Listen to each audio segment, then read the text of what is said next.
رفید بن امرو بن حبیہ کا غلام تھا رفید. ایک بار اس کا مالک جو گورنر تھا کسی بات سے ناراض ہو گیا. اس نے قسم کھائی کہ اسے قتل کر دے گا. جب رفید کو اپنے آقا کی اپنے مالک کی اس بات کا علم ہوا تو بھاگ کر کائنات کے مالک کے پاس چلا گیا، یعنی سید الصادقین علیہ الصلوۃ والسلام، شہنشاہ معظم. تو کہتے میں مولا کی خدمت میں آیا اور میں نے امام کی بارگاہ میں پناہ کی درخواست کی. مولا میری ریکویسٹ احسان فرمائی، مجھے پناہ دے دیجیے. مولا نے فرمایا میں نے تمہیں پناہ دی. پناہ لینے والے تم میرے پاس پناہ لینے آئے ہو، میں نے تمہیں پناہ دی. بہت بڑا جملہ اس میں چھپا ہے، بہت بڑی حقیقت اس میں چھپی ہے. اللہ اکبر، کہ یہ وہ ہستی ہیں کوئی بھی ان سے پناہ لے یہ پناہ دیتے ہیں. کیونکہ پناہ کیسے نہ دے؟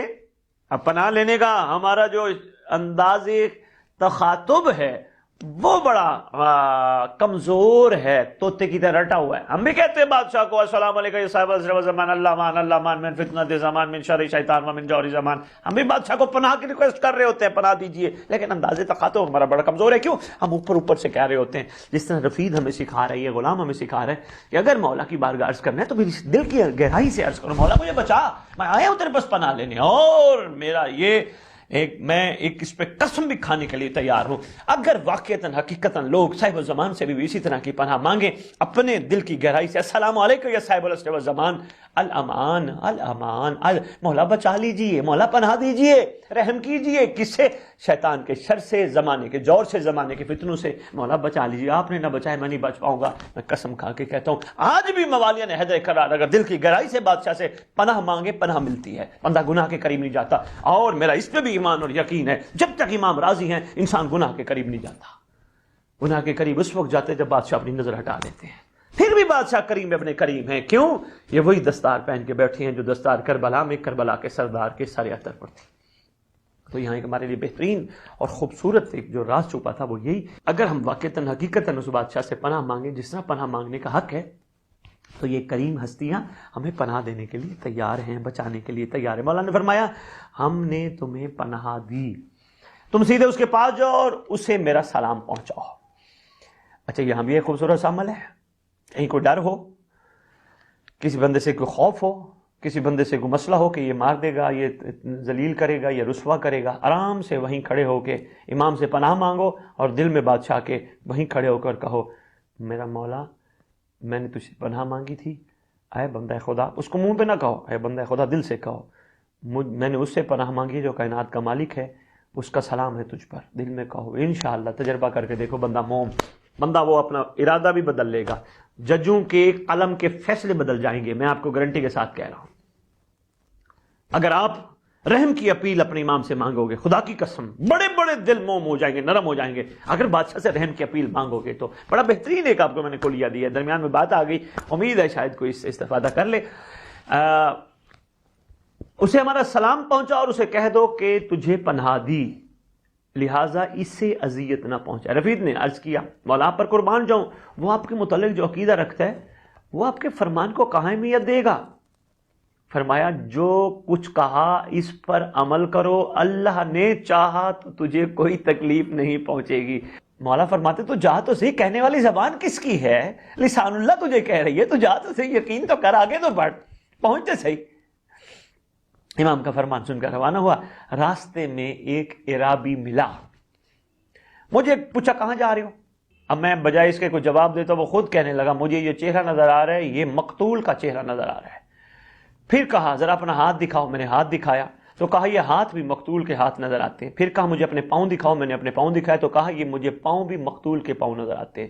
یعنی اتنا وہ چہرہ شناس تھا، اتنا وہ حقیقت شناس تھا کوئی عربی جس نے کہا آپ کا چہرہ مقتول کا چہرہ، آپ کے ہاتھ مقتول کے ہاتھ، آپ کے پاؤں مقتول کے پاؤں نظر آتے ہیں. پھر کہا ذرا قمیض اتارو. جب میں نے اپنا جسم دکھایا تو اس نے کہا یہ جسم بھی ایک مقتول کے جسم نظر آتا ہے. پھر اس نے کہا مجھے اپنی زبان دکھاؤ. کہتا ہے جب میں نے اپنی زبان دکھائی تو اس نے مجھے کہا بے خوف ہو کے چلے جاؤ، بے فکر ہو کے چلے جاؤ، تمہاری زبان میں ایک ایسا پیغام ہے.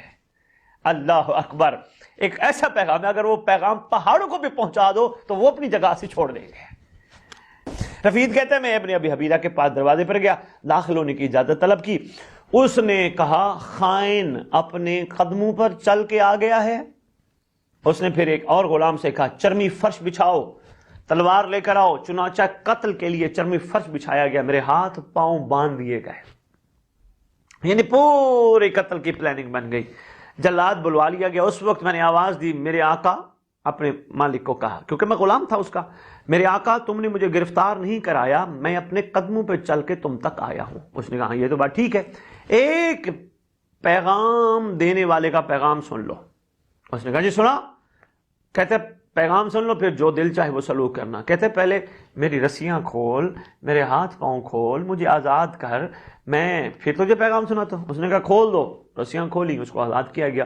پھر پیغام سنانے کے کہتے بقائے کائنات تجھے سلام کہتے ہیں, فرزند رسول تجھے سلام کہتے ہیں, شہنشاہ معظم سلطان مکرم والی ولایت کے والی ولایت بیٹے تجھے سلام کہتے ہیں, اور یہ بھی فرماتے ہیں کہ میں نے تجھے پناہ دی, اسے کوئی اذیت نہ پہنچانا. کہتا ہے سچ سچ بتاؤ کیا واقعات انہوں نے یہی کہا تھا؟ میں نے قسم کھا کے کہا, مجھے رب کعبہ کی قسم, اپنے اللہ کی قسم, انہوں نے یہی کہا تھا. حتیٰ کہ 3 بار کہا, پھر پوچھا کہ واقعی یہی کہا تھا؟ کہا واقعی یہی کہا تھا. کہا پھر بتا واقعی یہی کہا تھا؟ اس نے کہا واقعی. کہتے نہیں پھر بتا. اس نے کہا واقعی یہی کہا تھا. اس نے کہا آپ جلدی کرو, وہ جو رسیاں تھیں نا, وہ جو میں نے اس کو باندھا تھا, اس رسیوں سے مجھے باندھو. اور کہا باقی غلام نہ باندھے, یہ مجھے باندھے. اس نے کہا میں بھلا آپ کے ساتھ ایسا رویہ کیسے رکھ سکتا ہوں, آپ میرے مالک ہیں. کہا میں مالک ہو کے حکم دیتا ہوں, مجھے باندھ, رسیوں سے باندھ. جب میری مشقیں باندھ دی گئیں تو کہا میں نے باندھتے ہوئے مجھے تھوڑا سا ترس بھی آیا, تھوڑا سا وہ بھی ہوا کہ اب اس نے اتنا بڑی, میں نے کہا میں بس اتنا ہی باندھ سکتا تھا, اب تجھے باندھ دیا, میرا دل ہے تجھے کھول دوں, میں تجھے کھول دوں گا. اس نے کہا اب تمہاری مرضی, چاہے باندھے رکھو چاہے کھولے رکھو, آج سے تم مالک ہو, میں تمہارا غلام ہوں. چنانچہ اس نے ایسا کیا. پھر میرے ہاتھ کو پکڑ کر کہا آج سے تو مختار ہے اور تو ایک کام جاری کرے گا. امید ہے میں کچھ نہ کچھ اس واقعے کی مناسبت سے آپ کی خدمت میں کوئی ایک پیغام دے پایا ہوں گا. اللہ اکبر. یہ اتنا کریم گھرانہ ہے, اس کریم گھرانے کے باب کرم کو ہلا کر کسی نے کرم وصول کرنا ابھی تک پسند ہی نہیں فرمایا. کسی نے اس کرم کی حقیقت پہ غور کرنے کی کوشش ہی نہیں کی.